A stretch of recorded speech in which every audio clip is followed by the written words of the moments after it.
Welcome back, Python enthusiasts.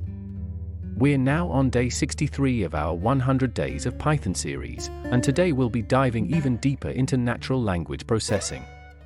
We'll explore word embeddings like Word2Vec, build a text generation model using recurrent networks, and finish with named entity recognition, or NER, using deep learning. Let's get started. Before we can truly harness the power of text data, we need to convert words into numerical representations that models can understand. This is where word embeddings come into play.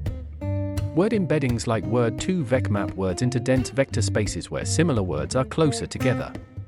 Let's create word embeddings using the GenSim library. Here, we're using the Brown corpus from NLTK to train a Word2Vec model. Once trained, this model can give us the vector representation of any word, like Python. These embeddings capture semantic meaning, enabling better performance in NLP tasks. Now, let's move on to building a text generation model using a recurrent neural network, RNN. RNNs are perfect for sequential data like text, as they can remember past information while generating new content. We'll use LSTM layers in TensorFlow or Keras to create our model. This code builds a character-level text generation model. Once trained, we can seed it with some text, and the model will generate new text based on the patterns it's learned. It's a simple but powerful demonstration of RNNs in action. Finally, let's explore named entity recognition, or NER.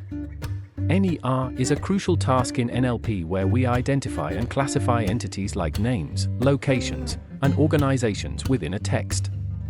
We'll use the SpaCy library, which offers a pre-trained deep learning model for NER. Here, we processed a text about Apple, acquiring a startup using SpaCy's NER model. The model correctly identifies Apple as an organization and UK as a geopolitical entity. NER is incredibly useful in many applications, from information extraction to question answering. And that wraps up day 63. Today, we explored powerful NLP techniques like word embeddings with Word2Vec, text generation with RNNs, and named entity recognition using deep learning. These tools are essential for building smarter, more context-aware applications.